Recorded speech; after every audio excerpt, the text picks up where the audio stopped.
السلام عليكم ورحمة الله وبركاته. الحمد لله رب العالمين والصلاة والسلام على سيد المرسلين نبينا محمد وعلى آله وصحبه أجمعين ما بعد. প্রিয় দর্শক শ্রোতা ভাই বোনেরা, আগেকার মতো আবারও আপনাদের সামনে উপস্থিত হয়েছি ফতোয়া আরকান ইসলামের আরেকটি পর্ব নিয়ে। এ পর্বে যা থাকছে সেটা হচ্ছে নেক আমল করে অন্যকে দেখানোর যদি উদ্দেশ্য থাকে কারোর, এই নেক আমলের বিধান কি হবে, সেটা কি কবুল হবে না হবে না, এই ব্যাপারে শেখ মোহাম্মদ বিন সালেহ আল উসাইমিন রাহিমাহুল্লাহকে যখন জিজ্ঞাসা করা হয় তখন তিনি এর উত্তর বিস্তারিতভাবে দেন, যেটা আমরা মনোযোগ সহকারে ইনশাআল্লাহ শুনবো, তাইলে ব্যাপারটা একবারে পরিষ্কার হয়ে যাবে। তিনি উত্তরে বলেন যে ইবাদতের সাথে রিয়া, আরবিতে রিয়া বলে, রিয়া বা অন্যকে দেখানোর যে মানসিকতা সেটা যদি সম্পৃক্ত হয়, এই সম্পৃক্ত হওয়াটা তিন ধরনের হতে পারে।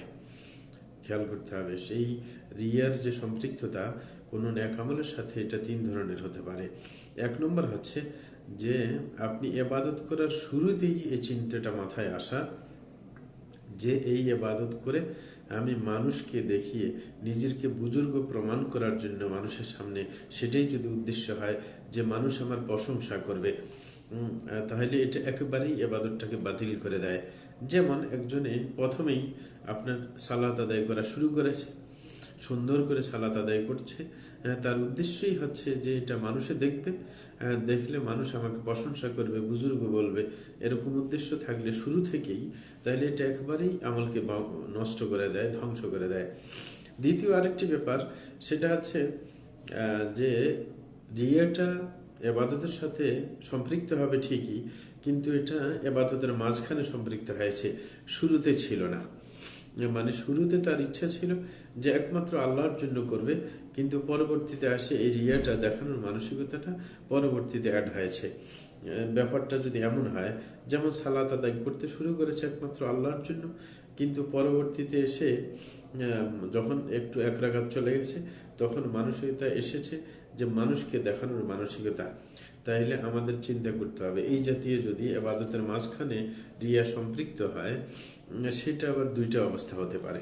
এটার আবার দুইটা অবস্থা। এক নম্বর অবস্থা হচ্ছে যে এমন ইবাদতে যদি এই চিন্তাটা আসে ইবাদতের মাঝখানে মানুষকে দেখানোর, সেই ইবাদতটা কি এমন যে আপনার শুরু অংশ পরের অংশের সাথে এটার কোনো কঠিন সম্পৃক্ততা নেই, যে দুটোটা ভিন্ন ভিন্ন, মানে আবাদত লাগাতার করতেছে কিন্তু কিছু করে ফেলেছে সেটা ভিন্ন, পরবর্তীতে যা করতে যাচ্ছে যেটার সাথে রিয়া সংমিশ্রণ হয়েছে সেটা ভিন্ন, দেখতে হবে। তাইলে আবাদতের মাঝভাগে যদি মানুষকে দেখানোর মানসিকতা আসে, আমাদের প্রথমত চিন্তা করতে হবে যে এই আবাদতটা কেমন, যে এক অংশ আরেক অংশের সাথে বিচ্ছিন্ন, নাকি দুটো পুরো অংশটা একে অপরের সাথে অ্যাটাচড, মানে সেটা একবারে লেগে আছে, সেটা ভিন্ন নয়। দুইটা অবস্থা। প্রথমটার দৃষ্টান্ত দিচ্ছি যে প্রথম অংশের সাথে দ্বিতীয় অংশের কোনো মিল নেই, দুটোটা বিচ্ছিন্ন। যেমন একজন লোকের কাছে 100টা রিয়াল আছে, বা আমাদের দেশে 100টা টাকা আছে, সে 50 টাকা দেওয়ার সময়, সৎকার করার সময় তার মানসিকতা ঠিক ছিল যে একমাত্র আল্লাহর জন্য সে দিয়েছে, ইখলাসের সাথে দিয়েছে, তাইলে সেটা আল্লাহর কাছে কবুল হয়ে যাবে। অতঃপর 100 রিয়াল থেকে 50 রিয়াল দেওয়ার সময় নিয়ত ভালো ছিল, অথবা 50 টাকা দেওয়ার সময় নিয়ত ভালো ছিল, 100 টাকা থেকে 50 টাকা এটা ভিন্ন সৎকা করে ফেলেছে, কিন্তু আরো 50 রিয়াল সে সৎকা করবে। মোট সে ইচ্ছা করেছিল 100 টাকা বা 100 রিয়াল সৎকা করবে, 50 দিয়েছে ঠিক অবস্থায়, কিন্তু পরের 50 দেওয়ার সময় তার রিয়া চলে এসেছে। এমত অবস্থায় তার দ্বিতীয় যেই 50 টাকা দেওয়ার সময় রিয়া এসেছে অথবা মানুষকে দেখানোর চিন্তা এসেছে, তাইলে সেটা বাতিল হয়ে যাবে। কারণ এই সৎকা দেওয়ার ব্যাপারটা এমন যে এটাকে বিভাজন করা যায়, যে এটা প্রথম অংশের সাথে দ্বিতীয় অংশের মিল নেই। প্রথম 50 রিয়াল ভিন্ন করে দিয়েছে এবং পরের 50 রিয়াল ভিন্ন, সুতরাং একটা একটা থেকে পৃথক হওয়ার কারণে প্রথমটার উপর প্রভাব বিস্তার করতে পারবে না দ্বিতীয় আপনার দানটা, দ্বিতীয় মানে অংশের রিয়াটা প্রথম অংশের মধ্যে প্রভাব বিস্তার করবে না। তাহলে এটা হচ্ছে একটা অবস্থা। দ্বিতীয় হচ্ছে যে এমন ইবাদতের মধ্যে রিয়াটা এসেছে মাঝখানে, যে ইবাদত আপনার একটা অপরটার থেকে বিচ্ছিন্ন করা যায় না, যে প্রথম অংশ দ্বিতীয় অংশের সাথে মিলিয়ে আছে, এমন ইবাদতের মধ্যে এই ঝামেলাটা শুরু হয়েছে। এটা আবার দুই প্রকার। এটা আবার দুই প্রকার, যে এমন ইবাদতের মধ্যে রিয়া এসেছে যেটার প্রথম অংশ দ্বিতীয় অংশের সাথে মিলে আছে, বিচ্ছিন্ন করা যায় না। হ্যাঁ, এটা দুই প্রকার। প্রথম প্রকার হচ্ছে যে সেই লোকটা মানে চিনতে এসেছে ঠিকই মানসিকতা রিয়ার, কিন্তু সেটাকে প্রতিরোধ করতে যাচ্ছে এবং সে সেটার দিকে তার মন, হ্যাঁ, যেতে দিচ্ছে না, বরং সেটাকে সে অপছন্দ করছে, সেটার থেকে মনকে ঘুরিয়ে আনার চেষ্টা করছে, তাইলে তার ইবাদত বাতিল হবে না। কারণ সে তো চেষ্টা করছে মনকে নিয়ন্ত্রণ করা, সেটা তো আর তার প্রতি একবারে সে একবারে সার্বিকভাবে সক্ষম নয়, আর সেটা আল্লাহ বাধ্য করেন নাই। এই কারণে তার ইবাদতে কোনো সমস্যা হবে না, সে যদি প্রতিরোধ করে দেখানোর মানসিকতাকে। যেমন আল্লাহ রাসূল সাল্লাল্লাহু আলাইহি ওয়াসাল্লাম বলেছেন, ইন্নাল্লাহা তাজাওয়াজা আন উম্মতি মা হাদ্দাসাত বিহি আনফুসুহা মা লাম তা'মাল আও তাতাকাল্লাম, যে আল্লাহ জাল্লা শানুহু আমার উম্মতের মনে যে ওয়াসওয়াসা আসে সেটা ক্ষমা করে দিয়েছেন, যতক্ষণ পর্যন্ত সেটার সে বাস্তবায়ন না করে অথবা কথা না বলে, মুখ দিয়ে প্রকাশ না করে যতক্ষণ পর্যন্ত, অথবা মনের ভাবটা যদি সে কাজে বাস্তবায়ন না করে ততক্ষণ পর্যন্ত, তার জন্য সেই মনের যে ওয়াসওয়াসা, কুমন্ত্রণা, মনের খারাপ চিন্তা, সেটা তাকে ক্ষমা করে দেওয়া হয়েছে। সুতরাং এই লোকটা যখন বাস্তবায়ন করে নেই, বরং ওই চিন্তা চেতনাকে প্রতিরোধ করার চেষ্টা করেছে, তখন এতে করে সে ক্ষমা প্রাপ্ত হবে ইনশাআল্লাহ। আর দ্বিতীয় নম্বর হচ্ছে যে সে প্রতিরোধ করতে চেষ্টা করেনি, বরং সে যখন দেখানোর মানসিকতা এসেছে সে সেটার দিকে ধাবিত হয়েছে, সেটাকে প্রতিরোধ করেনি, তখন কিন্তু পুরো ইবাদতটাই বাতিল হয়ে যাবে। তার কারণ তার শুরু অংশ শেষের সাথে মিল আছে, অ্যাট্রাক্টেড, হ্যাঁ, এই কারণে ভিন্ন করা যখন যাচ্ছে না তখন পুরোটাই বাতিল হয়ে যাবে। যেমন দৃষ্টান্ত, একজনের সালাত আদায় শুরু করেছে, প্রথম রাকাতটা সুন্দরভাবে সে আদায় করেছে ইখলাসের সাথে, কিন্তু এক রাকাত আদায় করার পরে দ্বিতীয় রাকাত যখন সে দ্বিতীয় রাকাতের জন্য দাঁড়িয়েছে, তখনই আপনার রিয়ার চিন্তাটা মাথায় এসেছে। আসার পরে সে কিন্তু আর এটাকে প্রতিরোধ করলো না, সে চালিয়ে গেল।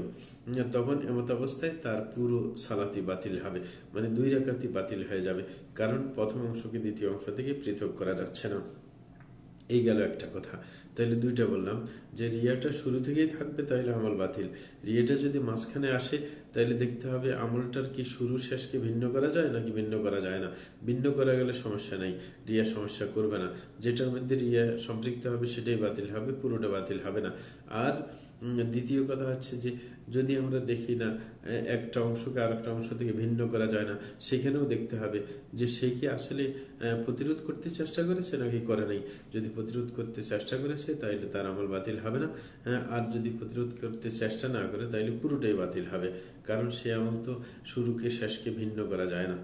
তৃতীয় নম্বর যেটা, যে আপনার রিয়াটা এসেছে কাজ শেষ করার পর, কাজ যখন শেষ হয়ে গেছে তখন রিয়া এসেছে, তখন এটা কোনো কাজের উপর প্রভাব বিস্তার করবে না, বরং কাজ যখন ইখলাসের সাথে হয়েছে সেটা আপনার বিশুদ্ধ হিসেবেই আল্লাহর কাছে গ্রহণযোগ্য হবে। তখন পরের রিয়াটা তার মধ্যে কাজ করবে না, তাকে ভণ্ডুল করে দেবে না। এটা হচ্ছে কথা। এরকম অনেকের ব্যাপারে হতে পারে, কাজটা খাঁটি আল্লাহর জন্য করেছে, পরবর্তীতে তার মধ্যে রিয়া চলে এসেছে, তাইলে ওই কাজটা নষ্ট হবে না রিয়ার কারণে। আর রিয়ার ব্যাপারে আরো দুইটা কথা আমাদের খেয়াল রাখতে হবে, সেটা খেয়াল রাখলে রিয়ার ব্যাপারটা আমাদের কাছে সুস্পষ্ট হয়ে যাবে। যে একজন মানুষ যে সে ইবাদত করেছে আল্লাহর জন্য, কিন্তু লুকায়িত ভাবে করেছে, কিন্তু পরবর্তীতে মানুষ সেটা জেনে গেছে, জেনে যাওয়ার কারণে তার মনে একটু খুশি লেগেছে, যে মানুষ সেটা জেনে তার প্রশংসা করছে, তাইলে এটা কিন্তু আপনার ইবাদতকে নষ্ট করে না, কারণ এটা পরবর্তীতে হয়েছে, এটা শুরু থেকে ছিল না, তাইলে এটা রিয়া বলবেন এবং এটা ইবাদতের কোনো ক্ষতিও করবে না। এরকম ভাবে আরেকটা জিনিস, সেটা হচ্ছে এটাও রিয়া নয় যে একজন মানুষ সে নেক কাজ করলে তার মধ্যে খুশি লাগে, এই ব্যাপারটা আবার রিয়ার অন্তর্ভুক্ত না। নেক কাজ করছে তার খুশি লেগেছে, খারাপ কাজ করছে তার কষ্ট লেগেছে, তাহলে নেক কাজ করতে যে খুশি লেগেছে, নেক কাজ করার পর তার অন্তরের মধ্যে তৃপ্তি এসেছে এবং খুব সে সুখ অনুভব করছে, সেটাও কিন্তু রিয়ার অন্তর্ভুক্ত নয়, বরং এটা তার যে ঈমান আছে সেটার প্রমাণ। এই ব্যাপারে রাসূল আকরাম সাল্লাল্লাহু আলাইহি ওয়াসাল্লামের একটি হাদিস রয়েছে, যেটা তিরমিজির হাদিস। রাসূল আকরাম সাল্লাল্লাহু আলাইহি ওয়াসাল্লাম বলেন, মান সাররাতহু হাসানাতুহু ওয়া সাআতহু সাইয়্যিআতুহু ফাযালিকা মুমিন। যে যার নেক কাজ করলে যার খুশি লাগে এবং খারাপ কাজ করলে যার মনে কষ্ট পায়, সেই হচ্ছে সত্যিকারের ইমানদার। এরকম ভাবে রাসূল আকরাম সাল্লাল্লাহু আলাইহি ওয়াসাল্লামকে এই ব্যাপারে জিজ্ঞাসা করা হলে, যখন যে আবাদত করলো মনে তৃপ্তি আসলো, এটা কি আবাদতকে নষ্ট করে দেয়? এই ব্যাপারে প্রশ্ন করা হলে রাসূল আকরাম সাল্লাল্লাহু আলাইহি ওয়াসাল্লাম বলেছেন, তিলকা আজিলু বুশরাল মুমিন, যে এটা হচ্ছে একজন মুমিনের নগদ সুসংবাদ। এটা বলে আল্লাহ রাসূল সাল্লাল্লাহু আলাইহি ওয়াসাল্লাম এটাকে নষ্টের কথা বলেননি, বরং এটা তার নগদ একটা সুফল হিসেবে আখ্যায়িত করেছেন। এটা আপনার হাদিস রয়েছে মুসলিম শরীফের। আশা করি এতে করে আমরা রিয়ার ব্যাপারটা, মানুষে দেখানোর যে চেতনা, এই চেতনার বিধানটা ভালো করে জেনে ফেলেছি। আল্লাহ জাল্লাহু আমাকে রিয়া মুক্ত করেন, আমাকে, আপনাকে, সবাইকে, আমাদের সবাইকে রিয়া মুক্ত করুন। মানুষকে দেখানোর চিন্তা যেন আমাদের মাথায় না আসে, না ইবাদতের শুরুতে, না মাঝে, না শেষে, যেন আল্লাহ এই রোগ থেকে আমাদেরকে মুক্ত করে রাখেন। সেটি আল্লাহর কাছে ফরিয়াদ করব। এ বলেই আমি এখানে শেষ করছি। ওয়া সাল্লাল্লাহু আলা নবিয়িনা মুহাম্মদ ওয়া আলা আলিহি ওয়া সাহবিহি আজমাইন।